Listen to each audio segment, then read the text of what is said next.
Fellow citizens, at this hour, American and coalition forces are in the early stages of military operations to disarm Iraq, to free its people, and to defend the world from grave danger.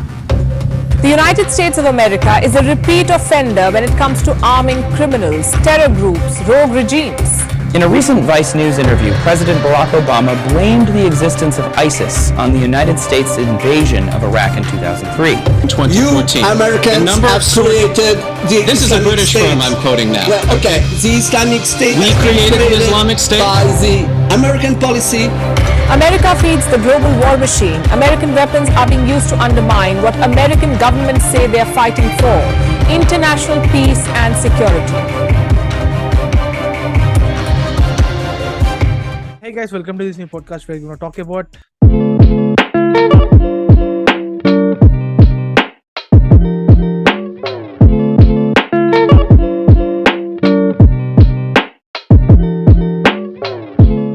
USA is such a country that it's a hypocrite country. There is a very, very dark side to the geopolitics of the United States and the Europe, and the Western propaganda very, very cleverly hides it from all of us.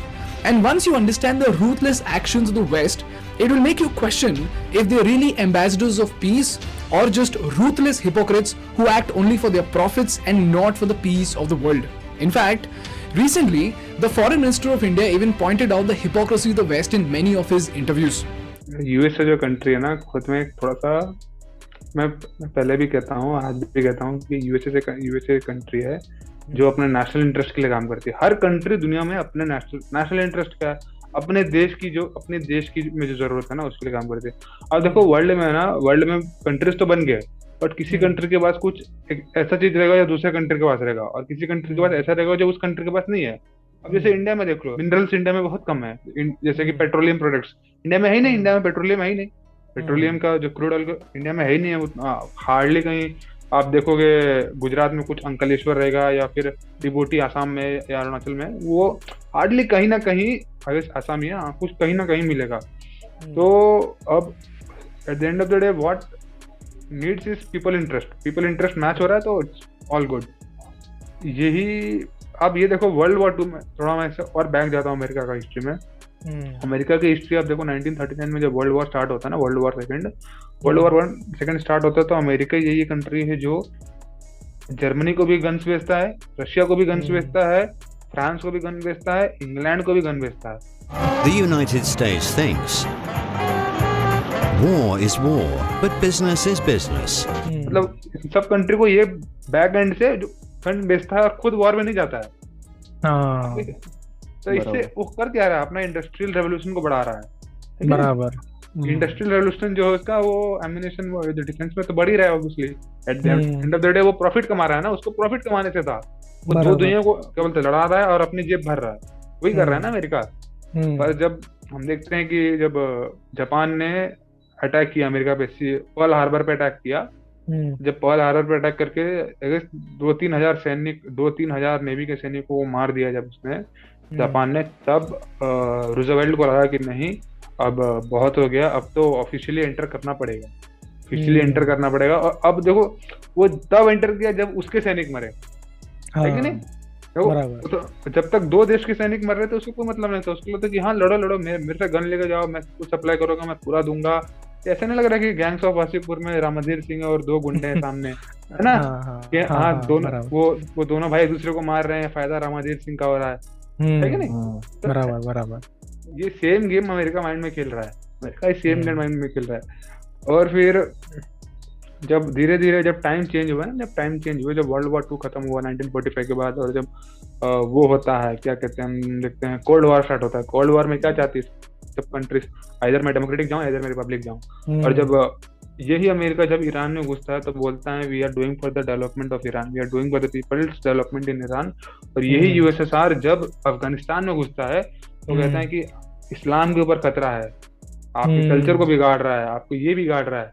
और ये खुद Iran में उस समय westernisation करके सारा resources को extract कर रहा है।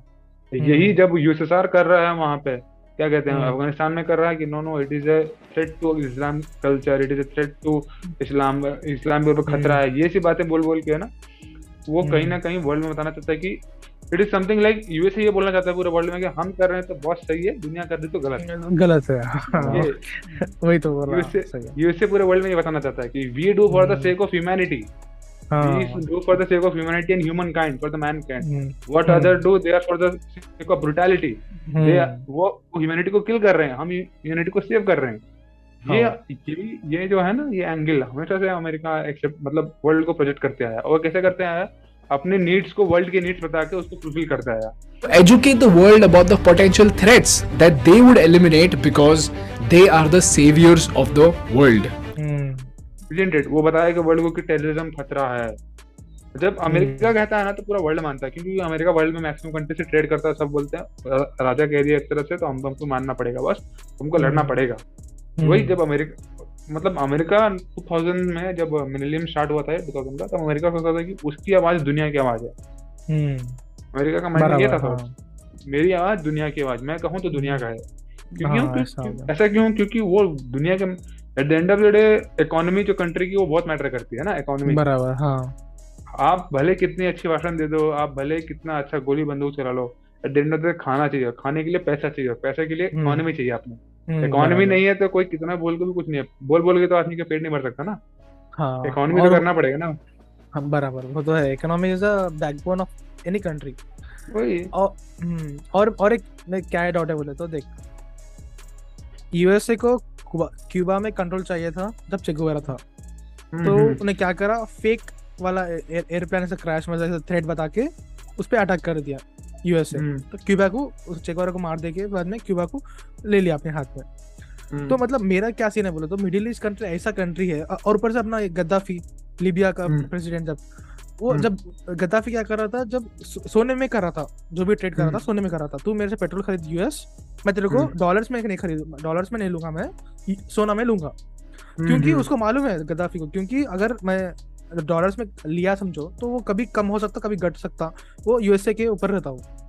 लेकिन वही सोना में ट्रेड करा बोले तो मैं रिच हो जाऊंगा, मेरा कंट्री जीडीपी बढ़ेगा मेरा, तो मेरे को कुछ फर्क नहीं पड़ेगा अगर वर्ल्ड में क्या चल रहा क्या नहीं हो रहा। तो इसकी वजह से यूएसए क्या करा, गद्दाफी को मार दिया।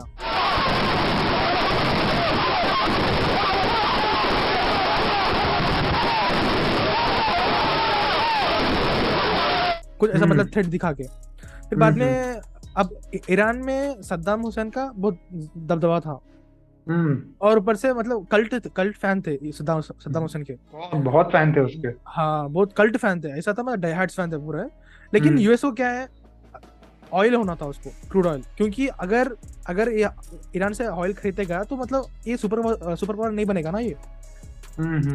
तो इस वजह से ईरान पे क्या करा, कुछ तो भी ऐसा करके वही गलत इंतजाम लगा दे के घुस गया अंदर, डेवलपमेंट कर रहा हूँ, ये कर रहा हूँ बोल के घुस गया, जाके क्रूड ऑयल पूरा ले लिया, रिजर्वायर पूरा उसका मस्त फुल है अभी इसका यूएसए के पास। तो अभी वो डिपेंडेंट नहीं है किसके पास भी अभी। Why did the US invade Iraq? Well, as it turns out, after 1999, the demand of oil all across the world started increasing drastically. This was majorly because India and China both were beginning to consume an extraordinary amount of oil for their development. As a result, the oil prices started shooting up, going from just $21.57 in 1999 to $49.86 in 2002. And the reason why US invaded Iraq lies in this map. Here you will see that Iraq had some of the biggest oil wells in the world. You see these dots? These dots indicate oil wells with more than 5 billion barrels of oil. In fact, even today, Iraq is the 5th largest oil reserve in the world. And the best part of Iraq was that the cost of extraction of oil in Iraq was very, very less. According to a study done in 2004, while in Saudi the cost of extraction was $4 per barrel, in Iran it was $4.5 per barrel, in Russia it was $7 per barrel, whereas in Iraq the cost of extraction was as low as $1 to $1.5 per barrel. So again, it was a black gold mine waiting to be extracted. So now the question over here is, how can the US justify the invasion of an economically weak and non-threatening country? And this is where the third strategy of the US comes in, which is to use propaganda. And this is where the third strategy of the US comes in, which is to use storytelling to educate the world about the potential threats that they would eliminate because they are the saviors of the world. And how did they do that? For this, the United States used the horrific 9/11 incidents as an excuse to sneak into Iraq, and they somehow told a story that Iraq and Saddam Hussein were involved in the 9/11 attacks, and even speculated that Saddam Hussein was developing weapons of mass destruction. Saddam Hussein has gone to elaborate lengths, spent enormous sums, taken great risks to build and keep weapons of mass destruction. Saddam Hussein is determined to get his hands on a nuclear bomb. Both of which, by the way, did not have any concrete proof at all. And secondly, they started painting Saddam Hussein as an evil man who did terrible things to people like using chemical weapons, genocide and mass murders. But the most disturbing fact of all over here is that during the 1980s, the same United States gave military assistance to the same Saddam Hussein, after which he dropped chemical weapons on the Irani soldiers. But during that time, he was beneficial for the US, so nobody bothered about it. And everything that he was being blamed for in 2002 and 3, that is genocide, mass murders and tortures, he was already doing that even during the 1980s. And you see this picture, I call this the picture of Western hypocrisy. You see this guy, this is US envoy Mr. Donald Rumsfeld. This guy provided Iraq with weapons in 1983, and 20 years later in 2003, the same guy actually oversaw the invasion of Iraq that got Saddam Hussein killed. And unlike the Russian invasion, which is being considered as a cruel act against mankind, the US invasion was considered as a liberation. And the harsh truth over here is that the invasion of Iraq killed a minimum of 134,000 people. But even then, it was portrayed as an act of peace to protect the world from weapons of mass destruction. So if killing 134,000 people isn't mass destruction, I don't know what is. And not so surprisingly, after the invasion, Saddam Hussein was hanged, the Iraqi oil industry was privatized, and again, US oil companies like Exxon and Chevron set up their bases in Iraq, and since then till today, they've been extracting billions of dollars worth of oil from Iraq.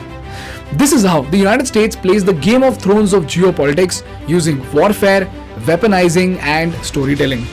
और ऊपर से क्या अफगानिस्तान में ऐसे ही करा। अफगानिस्तान में लोगों को यूएसएसआर ऐसा कर रहा बोल के, ऊपर से कल्चर बिगाड़ दे रहा बोल के, उन्हें क्या करा, यूएसएसआर को भगाने के वास्ते इन्हें भी घुस गया। तो बाद में तब तालिबान का जन्म हुआ, और तालिबान को यूएसए जब उसको सपोर्ट दे रहा था। तालिबान का हिस्ट्री भी है ना अपने में एक अलग ही हिस्ट्री। देखो, जब अब देखोगे ना वर्ल्ड में Afghanistan is the gateway of Central Asia and Europe. Afghanistan ही वो रास्ता है जहाँ से आप सेंट्रल एशिया और यूरोप में जाके अपना ट्रेड कर सकते हो। तो ये ट्रूथ है, ये ट्रूथ है। जैसे कि आपने बोला, ये जो अफगानिस्तान जो पार्ट है वो बहुत असेंशियल लैंड था, और अगर ये मान के चलते अगर ये डेवलप्ड होता तो आज सेंट्रल एशियन कंट्रीज भी बहुत आगे होते हैं। बट ये ऑब्वियसली जो भी अमेरिका ने किया है ना वहाँ पे, ये बहुत अलग चीज हुआ है वहाँ पे। जो भी वो तो सब लोग जानते हैं वहाँ पे, और अभी जो है एट प्रेजेंट वो भी आप सब जानते ही हो। तो आप वही सही कह रहे थे इस बारे में।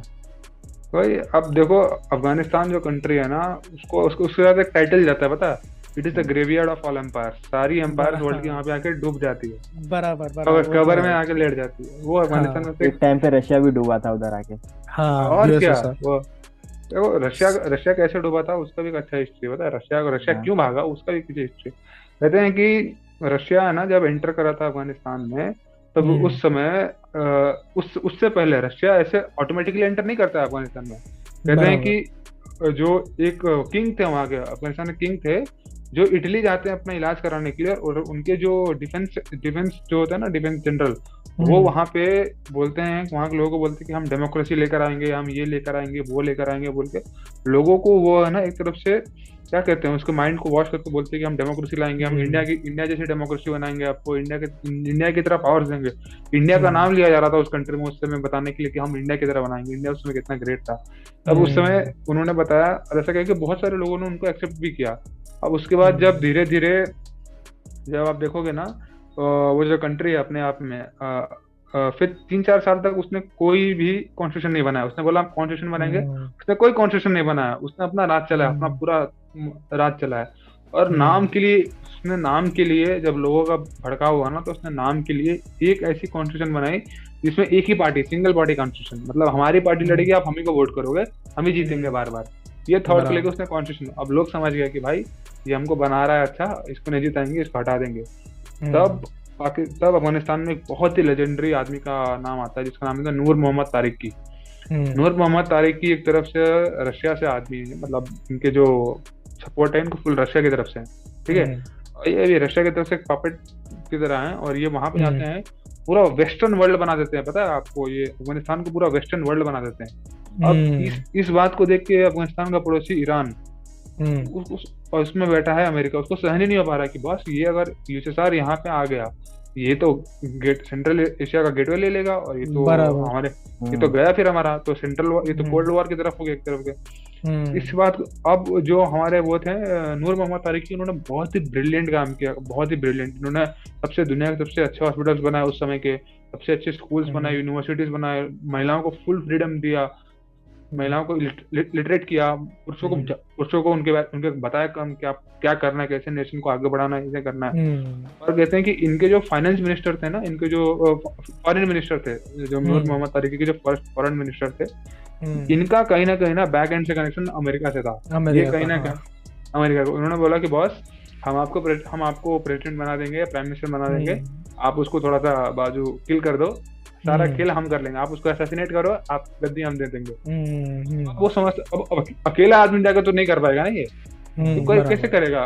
अब हम जिस एज में पढ़ रहे हैं ना, तो कहते हैं कि अरबी या उर्दू में इसको जो पढ़ने वाले बच्चों को तालिब कहते हैं, जो तालिब, तो तालिब से ही तालिबान आता है। जो पढ़ने वाले बच्चे, क्योंकि पढ़ने वाले बच्चे कौन रहेंगे, यूथ, पढ़ने वाले बच्चे कौन रहेंगे, यूथ। जब यूथ आपके सपोर्ट में है ना, तो बस आप दुनिया में कहीं नहीं हारने वाले, क्योंकि यूथ की the voice of youth is the voice of nation है ना।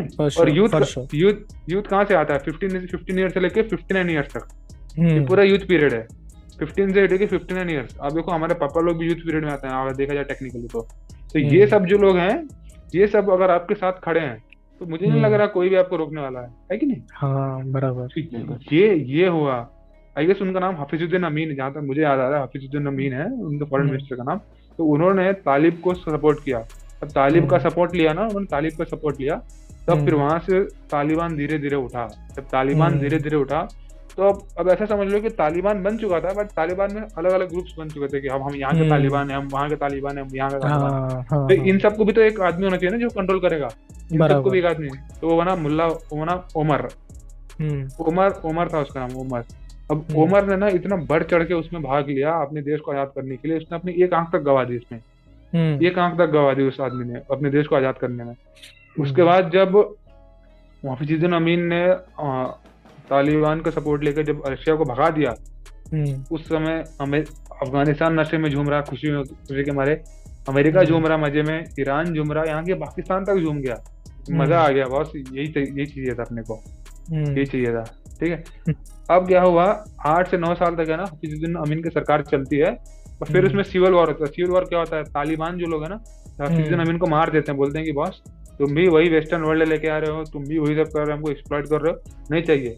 तो पहली बार हिस्ट्री में तालिबान के लोग ने पहली बार गवर्नमेंट बनाई 1998 या 1997 से लेकर 2001, 3-4 साल की गवर्नमेंट बनाई। अब उसी में ये लोग समझ के back of the end game समझ गए 3-4 साल में कि सारा ये सब खेल हुआ है हमको नीचे दिखाने के लिए, वर्ल्ड में हमारा सारा रिसोर्स यहाँ से लेके जाना है, इनको हमारा सेंट्रल गेटवे बनाना नहीं, ये बनाना है, वो बनाना है, बोल के समझ गए।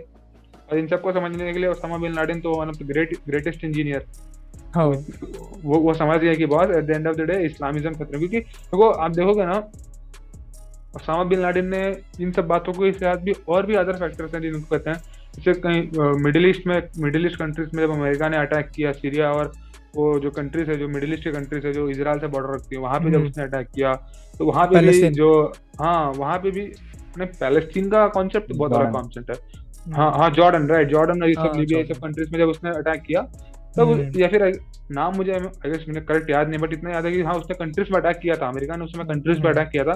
इसको देखते हुए लगा कि बॉस यही अमेरिका जो कल कह रहा था कि इस्लाम पे खतरा, यही लोग इस्लाम को मार रहे हैं, ये तो डबल गेम है ना बॉस, ये क्या है।